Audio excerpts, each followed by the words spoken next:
তাদের খুব ভালো হতো যদি ক্রিশ্চিয়ানো রোনালদোকে তারা দলে না নিত। ওয়ারেজ আপনি নেইমার এমন কোনো এক্স ফ্যাক্টর না ব্রাজিলের যে তিনি থাকলে ব্রাজিল জিতবে না, এমন কোনো কিছু না। ওয়ারেজ আপনি যদি অন্যদিকে দেখেন সেখানে কিন্তু মেসি অবশ্যই এক্স ফ্যাক্টর এখন পর্যন্ত। পর্তুগাল দলটাকে এইবার বলা হচ্ছে তাদের ইতিহাসের সবচেয়ে সেরা দল।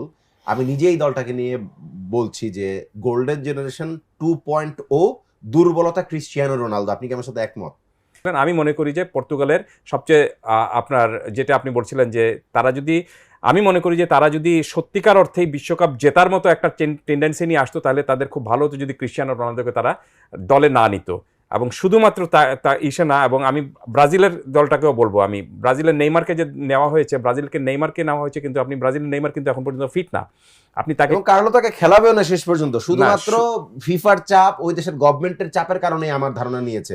আনচেলত্তিকে যতটুকু চিনি আমরা ইউরোপিয়ান ফুটবল যত বছর ধরে ফলো করেছি, আনচেলত্তি সেই সিদ্ধান্তটাই নেয় যেটা মাঠে তার ট্যাকটিক্সের সাথে মানানসই, তার বাইরে নিবে না। না শুধুমাত্র তাহলে আমি মনে করি যে আপনি যে দুটো চাপের কথা বলছেন, যদি কোচ সেরকম ভাবে টেন্ডেন্সি নিয়ে থাকতেন বা তার যদি সেরকম ভাবে আপনার সিদ্ধান্ত নেওয়ার, এককভাবে সিদ্ধান্ত নেওয়ার ক্ষমতা থাকতো, তাহলে তিনি কেন তাকে চুজ করলেন? শুধুমাত্র নামের ভারের জন্য কাউকে দলে রাখার তো কোনো মানে হয় না। ওয়ারেজ আপনি নেইমার এমন কোনো এক্স ফ্যাক্টর না ব্রাজিলের যে তিনি থাকলে ব্রাজিল জিতবে না, এমন কোনো কিছু না। ওয়ারেজ আপনি যদি অন্যদিকে দেখেন সেখানে কিন্তু মেসি অবশ্যই এক্স ফ্যাক্টর এখন পর্যন্ত। কারণ মেসির দুটো ভূমিকা রয়েছে এখানে। একটা হলো যে তিনি দুর্দান্ত ফর্মে রয়েছেন, এক নাম্বার 2 আমেরিকায় খেলার অভিজ্ঞতা তার কিন্তু রয়েছে, গত 4 বছর ধরে খেলার অভিজ্ঞতা কিন্তু তার রয়েছে। তো সবকিছু মিলে, এবং মেসির একটা বড় সুবিধা কি জানেন, আপনি লম্বা সময় ধরে তিনি জাতীয় দলে যদি নাও খেলেন, কিন্তু দলের সাথে কিভাবে সিঙ্ক্রোনাইজড হতে হয় সেটা কিন্তু তিনি বাদবাকি যে নামগুলো আপনি বললেন সেই নামগুলোর চেয়ে অনেক বেশি তিনি জানেন। ওয়ারেজ আপনি কিন্তু ক্রিশ্চিয়ানো রোনালদো এবং নেইমারকে ব্রাজিল দলে তারা শুধুমাত্র ন্যাশনাল টিমে লম্বা সময়ের পরে এসে খেলেন, কিন্তু দলের সঙ্গে যে একটা অ্যাডাপ্টেড হওয়ার যে বিষয়টুকু থাকে সেটা কিন্তু প্রায় সময় দেখা যায় যে এই দুজনের মধ্যে এক ধরনের কিন্তু খাপছাড়া ভাবটুকু দেখা যায়।